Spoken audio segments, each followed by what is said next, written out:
Transparent lens light की direction को completely change कर सकता है। पर कैसे? चलो समझते हैं स्फेरिकल लेंसेज को विजुअली और लॉजिकली। स्फेरिकल लेंस क्या होते हैं?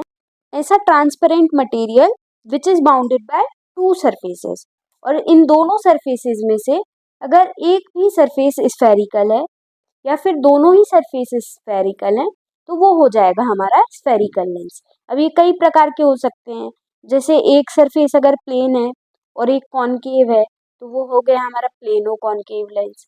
अगर एक सरफेस प्लेन है और एक कॉन्वेक्स है तो वो हो गया हमारा प्लेनो कॉन्वेक्स लेंस। अगर दोनों ही सरफेसेस जो हैं वो कॉन्वेक्स हैं तो वो हो गया हमारा डबल कॉन्वेक्स लेंस, जिसको हम सिंपल लैंग्वेज में कॉन्वेक्स लेंस भी बोलते हैं।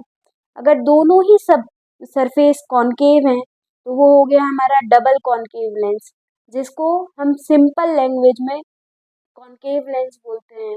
अब ये इस चैप्टर में हमें मेनली दो ही लेंस पढ़ना है, एक डबल कॉन्वेक्स लेंस जो कि है हमारा कॉन्वेक्स लेंस, और एक डबल कॉनकेव लेंस जो कि हमारा है कॉनकेव लेंस। तो कॉन्वेक्स लेंस की हम अगर बात करें तो convex lens same property show करता है जो कि एक कॉनकेव मिरर करता है।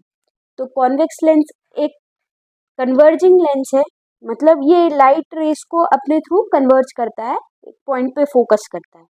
और वहीं concave lens same property show करता है जो कि एक कॉन्वेक्स मिरर करता है, मतलब ये एक डाइवर्जिंग लेंस है। अब इनसे रिलेटेड अगर हम टर्म्स की बात करें तो वही सारी टर्म्स जो हमने मिरर के केस में पढ़ी थी, फोकस हो गया, रेडियस ऑफ कर्वेचर हो गया, सेंटर ऑफ कर्वेचर हो गया, ये सब यहाँ पर सेम टू सेम है। सेंटर ऑफ कर्वेचर क्या होगा? अब यहाँ पर एक की जगह दो सेंटर ऑफ कर्वेचर होंगे। क्यों? क्योंकि दो स्फेरिकल सरफेसेस हैं। अब दोनों स्फेरिकल सरफेस जो है वो they are part of a sphere, और उस स्फेयर का जो सेंटर है वो हमारा कहलाएगा सेंटर ऑफ कर्वेचर। तो यहाँ पर दो सेंटर ऑफ कर्वेचर है। जैसे ये कॉन्वेक्स लेंस की कंडीशन में एक स्फेयर ये है, एक ये है, इसका जो सेंटर होगा वो हो गया हमारा पहला सेंटर ऑफ कर्वेचर, इसका जो सेंटर होगा, इस स्फेयर का जो सेंटर होगा वो हो गया हमारा दूसरा सेंटर ऑफ कर्वेचर। ऐसे ही कॉनकेव लेंस के केस में भी होगा सेम टर्म्स। प्रिंसिपल एक्सिस क्या होगी? जो बीच में से जा रही है ना, ऐसे बीच में से दोनों सेंटर ऑफ कर्वेचर से होते हुए जो लाइन ऐसे बीच में से जा रही है, एक इमेजिनरी लाइन, उसको हम बोलते हैं प्रिंसिपल एक्सिस। और ये जो लेंस है इसका जो सेंटर है, जैसे ये कॉनकेव लेंस है, इसका जो सेंटर है इसको हम कहेंगे ऑप्टिकल सेंटर। ही क्या कहलाता है? Optical centre. इसको हम कैपिटल ओ से डिनोट करते हैं, कैपिटल ओ से डिनोट करते हैं। लेंस के अंदर लेंस का जो सेंटर है ना उसको हम बोलते हैं ऑप्टिकल सेंटर। ऐसे ही हमने पढ़ी थी टर्म एक अपार्चर मिरर के केस में, सेम वही टर्म यहाँ पर होती है। अपार्चर क्या है? Affective diameter circular right outline का। अब इस चैप्टर में हम मेनली उन लेंसेज की बात कर रहे हैं जिनका अपार्चर उनके रेडियस ऑफ कर्वेचर से बहुत छोटा है, और जिनके दोनों जो स्फेरिकल सरफेसेस हैं वो आइडेंटिकल हैं। मतलब कहना चाहिए कि ऑप्टिकल सेंटर से सेंटर ऑफ कर्वेचर की, दोनों सेंटर ऑफ कर्वेचर की दूरी बराबर है। तो हम इस चैप्टर में उन लेंसेज की बात करेंगे, इनको हम थिन लेंसेज भी बोलते हैं, thin lenses with small aperture.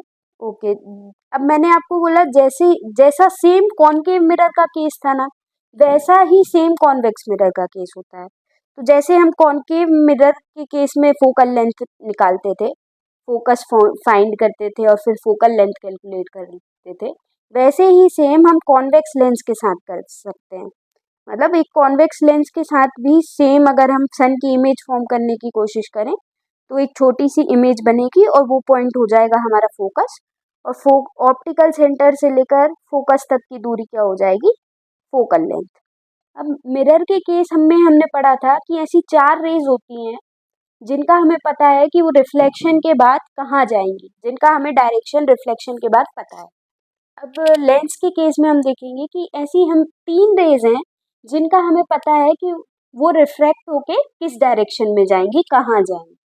और जहाँ दो रिफ्रैक्टेड रेज जो है इंटरसेक्ट करेंगी वहाँ पर हमारी इमेज बन जाएगी। सेम जैसे मिरर के केस में होता था, जहाँ दो रिफ्लेक्टेड रेज इंटरसेक्ट करती थी वहाँ हमारी इमेज बन जाती थी। ऐसे ही लेंस के केस में जहाँ दो रिफ्रैक्टेड रे इंटरसेक्ट करेंगी वो वहाँ हमारी इमेज बन जाएगी, क्योंकि रिफ्लेक्शन तो हो नहीं रहा है लेंस के केस में। लेंस क्या है, ट्रांसपेरेंट मटेरियल, इसके थ्रू रिफ्रैक्शन हो रहा है। तो जहाँ दो रिफ्रैक्टेड रे मीट करेंगे वहाँ इमेज जनरेट हो जाएगी। अब ये तीन रेस कौन कौन सी हैं।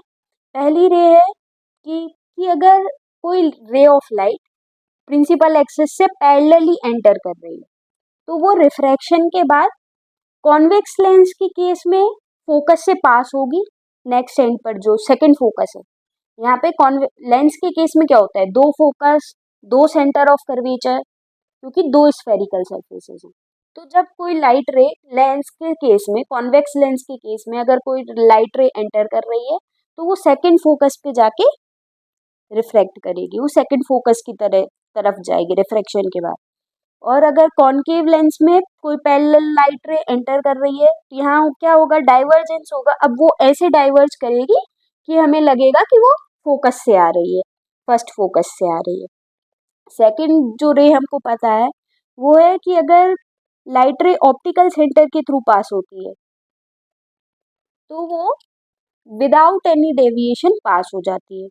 और थर्ड रे जो हमको पता है कि अगर कोई रे फोकस के थ्रू पास हो रही है या कॉन्वेक्स लेंस के केस में फोकस के थ्रू पास हो रही है और फिर उसके बाद रिफ्लेक्ट कर रही है, या कॉनकेव लेंस के केस में ऐसा लग रहा है हमें कि वो सेकंड फोकस के थ्रू पास होते हुए ही हमें लग रही है, तो वो रिफ्रैक्शन के बाद प्रिंसिपल एक्सिस से पैरेलल मूव करेगी। अब ये तीन रेज हैं जिनका हमें पता है, इनके थ्रू हम अब इमेज फॉर्मेशन करने की कोशिश करेंगे।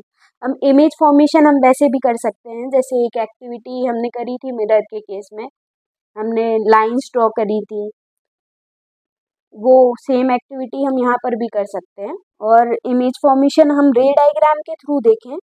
पहले हम कॉन्वेक्स लेंस की बात करते हैं, तो कॉन्वेक्स लेंस में सेम वही कंडीशन होगी जो कॉनकेव मिरर में होती है। बनाकर देखते हैं हम, रे डायग्राम के थ्रू इमेज फॉर्मेशन करके देखते हैं। ये कॉन्वेक्स लेंस है, ये तो हमने देख लिया कि अगर लाइट रे प्रिंसिपल एक्सिस से पैरेलल आ रही है तो वो फोकस से पास होगी।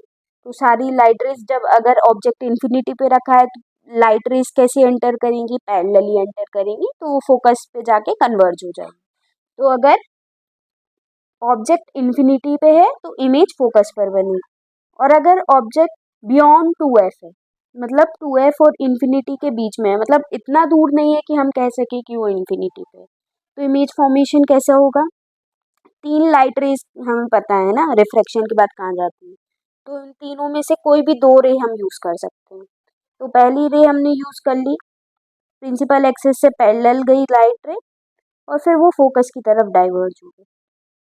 दूसरी रे यूज़ कर सकते हैं हम, ये फोकस से गई और फिर पैरेलली चली गई, ये फोकस से गई और फिर पैरेलली चली गई, तो कहाँ इमेज बनेगी, ये बन गई। या फिर दूसरी लाइट रे हम ये भी यूज़ कर सकते हैं कि ऑप्टिकल सेंटर से सीधी सीधी चली गई, तो कहाँ इमेज बनी, कहाँ इंटरसेक्ट करी ये दोनों, यहाँ। तो इमेज कहाँ बन गई, between F two F. Okay, between F2 into F2। अगर ऑब्जेक्ट 2F1 पे हो, अगर ऑब्जेक्ट 2F1 पे हो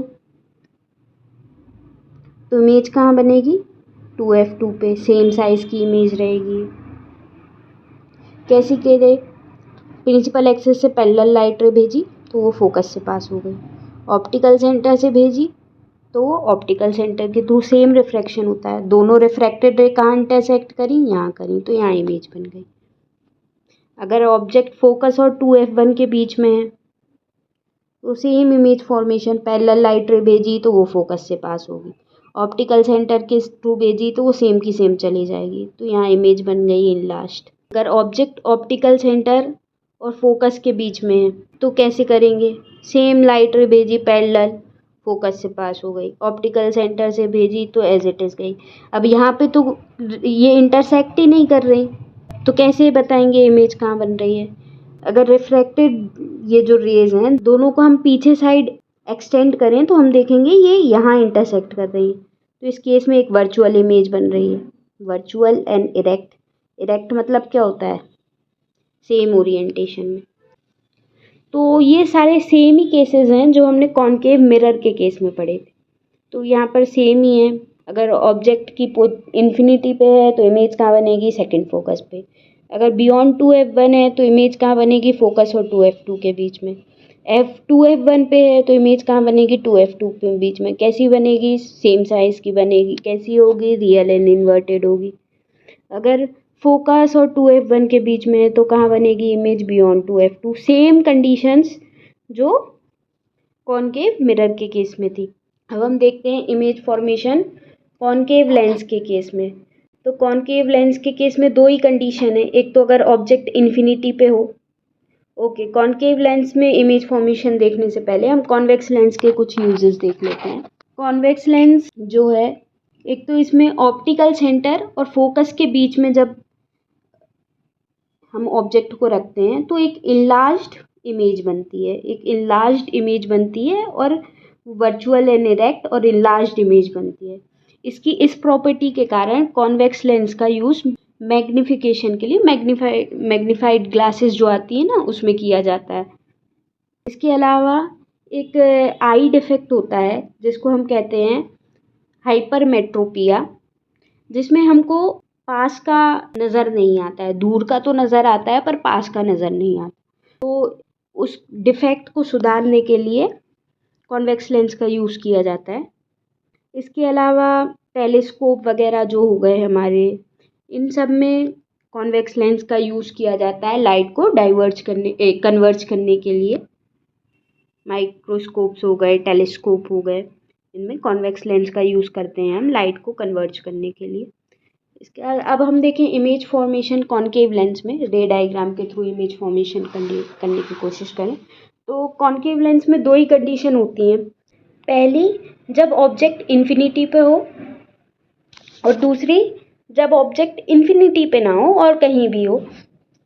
तो जब आप ऑब्जेक्ट इन्फिनिटी पे होगा तो सिंपल सी बात है कि लाइट रेज जो है वो पैरेलली एंटर करेंगी और वो ऐसे डाइवर्ज करेंगी कि हमें लगेगा कि वो फोकस से आ रही हैं। तो जब हम दोनों रिफ्रैक्टेड रे को एक्सटेंड करेंगे तो वो फोकस पे जाकर इंटरसेक्ट करेंगी, तो इमेज हमारी फोकस पे बन जाएगी। और दूसरी कंडीशन है, जब इन्फिनिटी पे छोड़ के इमेज कहीं ऑब्जेक्ट कहीं भी हो तो रे डायग्राम बनाते हैं, पैरेलल लाइट रे गई तो वो ऐसे डाइवर्ज करेगी कि वो फोकस से आ रही थी। ऑप्टिकल सेंटर से लाइट रे गई तो वो सेम रिफ्रैक्ट कर जाएगी। अब ये दोनों रिफ्रैक्टेड रे हैं, एक ये रिफ्रैक्टेड रे है और एक ये। अब ये दोनों तो कहीं मीट नहीं कर रही, इमेज कहाँ बनेगी? जहाँ दोनों रिफ्रैक्टेड रे इंटरसेक्ट करेंगी। अगर हम इनको एक्सटेंड करें तो ये रे ऐसी एक्सटेंड होगी कि ये फोकस से आ रही है और ये ऑप्टिकल सेंटर के थ्रू रे गई थी, सेम गई थी। अब ये तो इंसिडेंट है, इसको नहीं देखेंगे, इसको हम एक्सटेंड करेंगे तो सेम पाथ फॉलो करती है। तो यहाँ ये दोनों इंटरसेक्ट कर रही हैं, दोनों रिफ्रैक्टेड है, तो यहाँ क्या बन जाएगी? हमारी इमेज बन जाएगी। अब हम कॉनकेव लेंस के यूजेस की बात करें तो इमेज दो ही कंडीशन है। अगर ऑब्जेक्ट इन्फिनिटी पे होगा तो इमेज फोकस पे बनेगी। कैसी बनेगी? पॉइंट साइज बनेगी, वर्चुअल एंड इरेक्ट बनेगी। अगर ऑब्जेक्ट कहीं भी होगा इन्फिनिटी और ऑप्टिकल सेंटर के बीच में तो इमेज फोकस और ऑप्टिकल सेंटर के बीच में बनेगी। कैसी होगी? डिमिनिश्ड होगी, छोटी होगी और वर्चुअल एंड इरेक्ट होगी। मतलब कॉनकेव लेंस के केस में हमेशा वर्चुअल इमेज फॉर्म होती है। तो इसके अगर हम कुछ यूजेस की बात करें, एक आई डिफेक्ट होता है मायोपिया। जैसे हमने कॉन्वेक्स लेंस देखा था कि वो हाइपरमेट्रोपिया मतलब फार साइटेडनेस के आई डिफेक्ट को सही करने में स्पेक्टिकल्स में यूज़ होता है, ऐसे ही कॉनकेव लेंस का यूज़ होता है मायोपिया के लिए। मायोपिया मतलब क्या होता है कि इसमें हमें दूर के ऑब्जेक्ट क्लियरली नहीं दिखते हैं, पास के तो दिखते हैं पर दूर के ऑब्जेक्ट क्लियरली नहीं दिखते। इस आई डिफेक्ट को मायोपिया कहते हैं और इसको सही करने के लिए कॉनकेव लेंस का यूज़ किया जाता है। दूसरा कॉनकेव लेंस का कहाँ यूज़ हो सकता है, जो हमारे गेट में जो पीप होल्स होते हैं और जो बायनोक्यूलर्स होते हैं जिनके थ्रू हम दूर का देखते हैं, उनमें कॉनकेव लेंस का यूज़ होता है, पीप होल्स में, बायनोक्यूलर्स में। और इसके अलावा जो लेज़र लाइट है, लेज़र फ्लैश लाइट है, बीम एक्सपांडर्स हैं, जहाँ भी लाइट रे को डाइवर्ज करने की ज़रूरत पड़ेगी वहाँ कॉनकेव लेंस का यूज़ होता है। अब जैसे हमने मिरर के केस में देखा था, ऑब्जेक्ट डिस्टेंस, इमेज डिस्टेंस और फोकल लेंथ के बीच में एक रिलेशन होता है जिसको हम कहते हैं मिरर फॉर्मूला। वैसे ही लेंस के केस में ऑब्जेक्ट डिस्टेंस, इमेज डिस्टेंस और फोकल लेंथ के बीच में एक रिलेशन होता है जिसे हम कहते हैं लेंस फॉर्मूला। जो साइन कन्वेंशन हमने मिरर मिरर के केस में फॉलो किया था, वो ही सेम साइन कन्वेंशन यहाँ भी लागू होता है। ध्यान ये रखना है कि अगर कॉन्वेक्स लेंस है तो उसके लिए हम फोकल लेंथ को पॉजिटिव लेंगे। अगर कॉनकेव लेंस है तो उसके लिए हम फोकल लेंथ को नेगेटिव लेंगे। कॉन्वेक्स लेंस के लिए फोकल लेंथ क्या होती है, पॉजिटिव। अब कॉनकेव लेंस के लिए फोकल लेंथ क्या होती है, नेगेटिव। सेम फॉर्मूला है, बस एक डिफरेंस है। मिरर फॉर्मूला में क्या था, यहाँ पर प्लस था, यहाँ पर क्या है, माइनस है। 1/v minus 1/u is equal to 1/f। Image distance, object distance और फोकल लेंथ के बीच में लेंस के केस में ये रिलेशन होता है। और ध्यान, इसमें सारे साइन कन्वेंशन बिल्कुल सेम है जैसा कि हमने मिरर के केस में पढ़ा था। बस ध्यान ये रखना है कि कॉन्वेक्स लेंस के यूज केस में फोकल लेंथ पॉजिटिव होती है और कॉनकेव लेंस के केस में फोकल लेंथ नेगेटिव होती है, जैसी मिरर में होती थी सेम। इस फॉर्मूला को लगाते वक्त कार्टी साइन कन्वेंशन का विशेष ध्यान रखना है।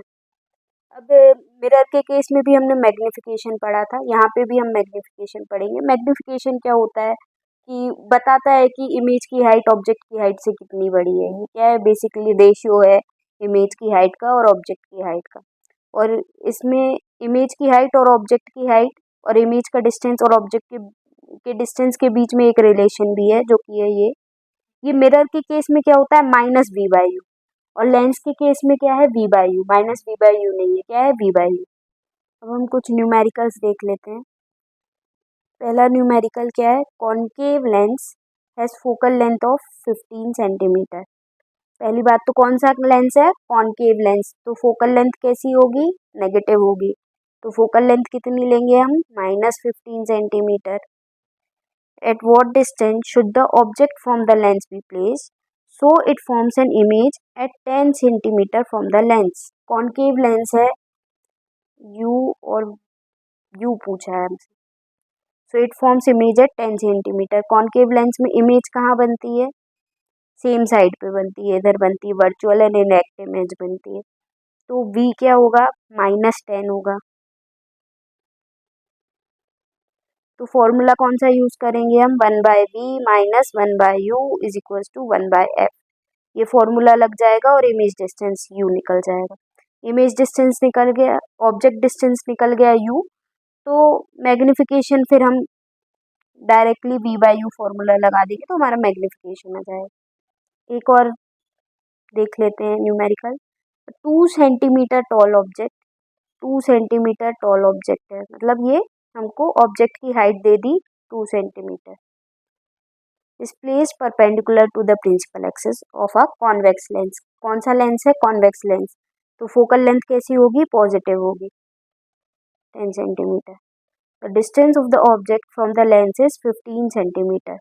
ऑब्जेक्ट का डिस्टेंस 15 सेंटीमीटर कैसा होगा, नेगेटिव होगा। ऑब्जेक्ट हम हमेशा लेफ्ट हैंड साइड ही रखते हैं, नेगेटिव होगा। फाइंड द नेचर, पोजीशन और साइज ऑफ इमेज।